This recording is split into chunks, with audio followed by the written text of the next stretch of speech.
Hello दोस्तों, स्वागत है आपका हमारे यूट्यूब चैनल याहू बाबा पे। ये हमारा पीएचपी कोर्स से रिलेटेड 85 ट्यूटोरियल है और इस कोर्स में आप पीएचपी मैथ के रैंडम नंबर फंक्शन सीखने वाले हैं। यहाँ देखिए, जहाँ पर सबसे पहला जो हमारे पास रैंडम नंबर फंक्शन आता है उसका नाम है रैंड। इसके अंदर बेसिकली दो पैरामीटर होते हैं, एक होता है मिन और एक होता है मैक्स। मतलब कि एक मिनिमम वैल्यू और एक मैक्सिमम वैल्यू। मान लीजिए मैंने जैसे यहाँ पर मिनिमम वैल्यू दे दी 10 और मैक्सिमम दे दी 20। अब ये फंक्शन हमारे को इन दोनों वैल्यूज के बीच की कोई भी वैल्यू उठा के हमारे को रैंडमली दे देगा। जब भी हम पेज को रिफ्रेश करेंगे तो हर बार पीएचपी सर्वर को रिक्वेस्ट करेगा और वहां से 10 और 20 के बीच की कोई भी एक रैंडम वैल्यू उठा के हमारे को दे देगा। इसी फंक्शन का एक एडवांस वर्जन भी आया PHP 7 में, उसको हम कहते हैं एम्प्टी रैंड। एम्प्टी का यहाँ पे मतलब है मर्सिन ट्विस्टर एल्गोरिथम। ये फंक्शन भी बिल्कुल रैंड फंक्शन की तरह ही काम करता है, बस इसमें और उसमें ये डिफरेंस है कि जो एम्प्टी रैंड है ये 4 टाइम्स फास्टर है रैंड फंक्शन से, और जो इसकी रैंडम वैल्यू निकालने की एक्यूरेसी है वो रैंड फंक्शन से अच्छी है। इन दो फंक्शंस के अलावा भी हमारे पास एक तीसरा फंक्शन होता है रैंडम वैल्यू के लिए, वो है हमारा LCG_वैल्यू। ये जो फंक्शन है ये बेसिकली 0 से 1 के बीच की अंदर की कोई भी हमारे को वैल्यू निकाल के देता है। ये इससे ऊपर की कोई भी वैल्यू हमारे को नहीं देगा, सिर्फ 0 और 1 के बीच में कोई भी एक रैंडम वैल्यू उठा के दे देगा। तो आइए देखते हैं प्रैक्टिकली कि हम इन तीनों फंक्शंस को कैसे यूज कर सकते हैं। यहाँ देखिए, HTML के एडिटर में मैंने अपनी एक फाइल बना ली है math.php, और यहाँ पर सबसे पहले मैं आपको रैंडम फंक्शन जो है हमारा रैंड उसको यूज करके दिखाऊंगा। तो उसके लिए यहाँ पर सबसे पहले मैं लिख लेता हूँ इको, और इसके बाद यहाँ पे राउंड ब्रेसेस के अंदर देके मैं यहाँ पर अपना फंक्शन यूज करूंगा रैंड। रैंड जो फंक्शन है ये बेसिकली हमारे को एक रैंडम वैल्यू रिटर्न करता है। तो देखिए यहाँ पर मैंने फाइल को बंद किया और यहाँ पर, और ये देखिए इसने एक रैंडम वैल्यू हमारे को दे दी। यहाँ पे मैं जितनी बार पेज को रिफ्रेश करूंगा उतनी बार एक नई वैल्यू आती जाएगी। ये देखिए सेकेंड टाइम, अब मैंने यहाँ पर थर्ड टाइम क्लिक किया तो देखिए यहाँ पर एक दोबारा से एक रैंडम वैल्यू आ गई। तो जितनी बार मैं पेज पे क्लिक कर रहा हूँ उतनी बार एक रैंडम वैल्यू आती जाएगी। और अगर मैं यही फंक्शन को दोबारा रिपीट कर दूँ, देखिए यहाँ पर पहले मैं ब्रेक लगा लेता हूँ और मैं इस लाइन को डुप्लीकेट कर लेता हूँ। अब ये फंक्शन मैंने 2 बार लिखा है, तो दोनों बार जब भी ये लाइन प्रिंट होगी तो हमारे को एक रैंडम वैल्यू मिलेगी। यहाँ पर मैंने फाइल को सेव किया और ये देखिए ऊपर दूसरी वैल्यू आ रही है और नीचे दूसरी। आप देख रहे हैं, मैं पेज को दोबारा रिफ्रेश करता हूँ, ये देखिए।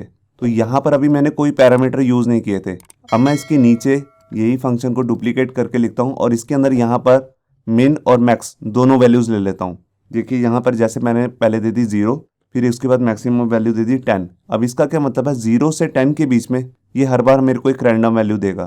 तो यहाँ पर मैंने फाइल को सेव किया और ये देखिए यहाँ पर आ गया 6। मैं दोबारा फाइल को रिफ्रेश करता हूँ, ये देखिए फिर 6, और ये देखिए अब आ गया 3। मैं जितनी बार भी पेज को रिफ्रेश कर रहा हूँ उतनी बार एक नई रैंडम वैल्यू उठा के दे रहा है, वो भी 0 से 10 के बीच में। मैं यहाँ पर थोड़ा सा चेंज भी करके दिखाता हूँ। मैं इसी लाइन को डुप्लीकेट कर लेता हूँ और यहाँ पर कर देता हूँ 10 और यहाँ पे कर देता हूँ 20। अब ये मेरे को 10 से 20 के बीच में एक रैंडम वैल्यू उठा के देगा। तो देखिए यहाँ पर मैंने फाइल को सेव किया और ये देखिए यहाँ पर आ गया 18। मैंने दोबारा से फाइल को रिफ्रेश किया, इसने मेरे को फिर से 18 ही रिटर्न किया। अब देखिए यहाँ पर आ गया 16, अब आ गया 17, ये देखिए अब आ गया 11। तो हर बार आप देख रहे हैं कि कैसे मेरे को 10 से 20 के बीच में एक रैंडम वैल्यू मिल रही है। अब मैं इसी का मॉडिफाइड वर्जन जो है, जो नया वर्जन आया है एम्प्टी रैंड, उसको यूज़ करके दिखाता हूँ। तो यहाँ पर मैं लिख लेता हूँ empty_rand। ये बिल्कुल रैंड फंक्शन की तरह ही काम करता है। मैं इसका नाम कॉपी करके हर जगह पेस्ट कर देता हूँ। ये देखिए मैंने यहाँ पर फाइल को सेव किया और ये देखिए ये भी बिल्कुल सही काम कर रहा है, बिल्कुल रैंड फंक्शन की तरह। ये देखिए जितनी बार भी मैं पेज को रिफ्रेश कर रहा हूँ यहाँ पर हर बार मेरे को एक रैंडम वैल्यू मिल रही है। इसके अंदर भी 2 ही पैरामीटर होते हैं, मिनिमम वैल्यू और मैक्सिमम वैल्यू। अब इसके लास्ट में मैं आपको लास्ट जो फंक्शन है उसको यूज़ करके दिखाता हूँ। तो मैं इसी को कॉपी कर लेता हूँ और यहाँ पर मैं फंक्शन का नाम लिख लेता हूँ LCG_वैल्यू। ये देखिए इसके अंदर कोई भी पैरामीटर नहीं होता, तो इन दोनों वैल्यूज़ को मैं डिलीट कर देता हूँ। ये देखिए अब ये फंक्शन क्या करेगा, ये मेरे को 0 से 1 के बीच में एक डेसिमल फॉर्म में एक वैल्यू रिटर्न करेगा, मतलब कि एक फ्लोट वैल्यू। तो यहाँ पर मैंने फाइल को सेव किया